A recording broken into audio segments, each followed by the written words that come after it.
And it does seem as though there have been a plethora recently of public consultations, opportunities for us to engage, often online, put our perspective and two penneth and opinion into the mix. But does it make a difference? Because there's a little cynical voice at the back of my head that goes, oh yeah, the government says we want to hear your thoughts, we want to hear your opinion, we want to hear what you want us to do, and then they totally ignore you and do whatever they want to do. Am I being realistic, or am I being jaded and cynical? Well, someone who might be able to tell me is someone who has an awful lot of dealings with the parliamentary process as his role as chief executive of the Christian charity care.org.uk. He is Ross Hendry. Do they actually listen to us, Ross, when we fill in our public consultation form?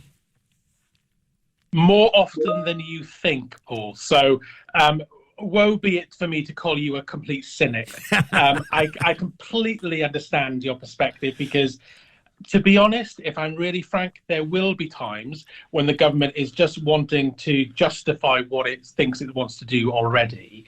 But more often than we think, it really actually generally does want to know what people's opinion is. We live in an age, don't we, where often very few voices can sound very loud on social media. Yes. And public consultations are an opportunity for example, the church to show actually how strong, vibrant and relevant God's word is to our daily lives. So I would really point to sometimes where we've been surprised where the government has either done a formal consultation, or if you sign up, for example, to the CARE newsletter on our website, we sometimes direct people to either public consultations and give them tips on how to respond, or sometimes even say there's a big vote coming up. Would you like to write to your local MP or member of the House of Lords? And we'll give them tips on how to do that as well. And those things really do change minds. And it is, I think, important for us to recognise that the access we have to government through public consultations, through our MPs, through their surgery, through our local council as well, because let's not forget local politics in all of this.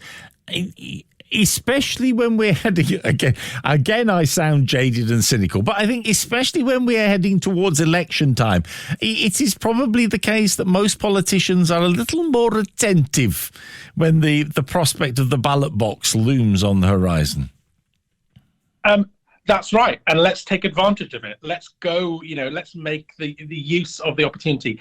I would say that it is one of our great privileges and blessings to live in the UK in a democracy.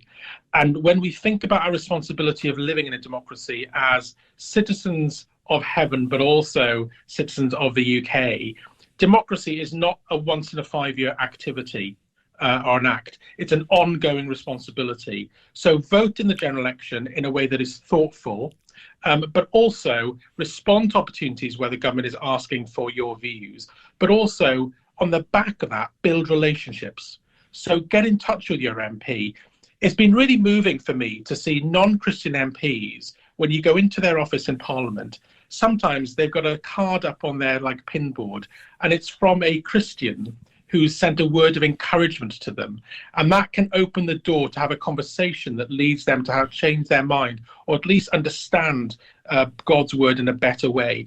What I'd also say is that MPs are really responsive. Local councils should be even more responsive because A, they depend on fewer votes, and B, they have to live in the very neighbourhood that you're sort of probably living in as well. So take advantage of local consultations and build local relationships with local politicians as well.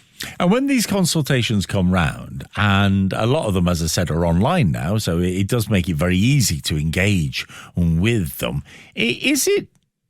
How important is it that we are actually bringing our own perspective on the questions, not just singing from the party hymn sheet, as it were? Yeah, it's really important. One is that we don't just sort of respond out of sort of a gut reaction to something, that we seek what does God's word say and how does it speak into a particular situation. So as Christians, we're called to be thoughtful people of applying God's word into us. So do a bit of work in thinking about what does God's word say into that situation? And secondly, be personal. We're all made uniquely by God in his image. And so what is your personal circumstance, experience, or thoughts onto this particular situation? Often what we found at CARE, when we ask our supporters to respond to a consultation or to write in, there's sometimes where it's just yes, no answers the government are asking, and we can give advice and tips and sort of help people with the answers to those questions. But sometimes what we say is, write something in your own words. You may want to reflect these points that are really important biblical principles to adopt, but say it in your own words, say it in your own voice, because that then actually, MPs spot a mile off letters that are written by somebody else, and standard letters where somebody puts a different name on the top, but it's exactly the same letters. Increasingly, what people, local and national politicians, are responding to are people taking the time to be interested, to be thoughtful, and to engage with them in a personal way. And I think there's a clear thing as well, isn't there, that politicians, the nature of their job, they are very familiar with the idea of briefing documents and will use briefing documents in their own speeches and responses to committees and all that sort of thing. So if we just sound like we are regurgitating even a really well-designed briefing document from some wonderful organisation like CARE, if we're not actually taking it, making it our own, putting it into our own words, showing our own convictions behind that, it is going to sound just like a superficial reproduction.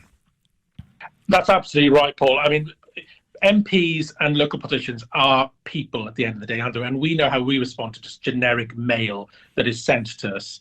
We sort of gloss over it, becomes white noise. That's why actually what we do at CARE is think about the relationships that we have with politicians and think about when is it appropriate and when is it going to be effective to just do the generic response that, you know, it's about numbers effectively. And when does it really make an impact to be a bit more personal? And we'll help people to be a bit more personal by giving them tips and pointers, but then sort of telling them, please put this in your own words. So sign up to that CARE newsletter. There are other brilliant organisations working in the public square as well, who equally will sort of be giving tips on how to do these things. And the last thing I'd say is that you don't have to respond to every consultation. It's what you feel passionate about and what you've got experience of and what you've thoughtfully thought about, and engage on those issues and show how you're passionate and how God's word speaks into that situation.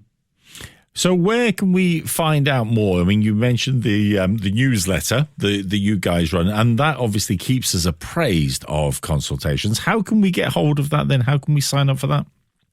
Yeah, if you go to CARE's website, care.org.uk, at the bottom of that first very page, you can sort of tick boxes as to how much you want to hear back from us. In our weekly newsletter, we'll flag important votes that are coming up in Parliament and how you can get involved. And sometimes we'll sort of link to how you can just sort of put your name in and we'll tell you who your local MP is, etc., etc. Or if you're not online, you can always get in touch with us.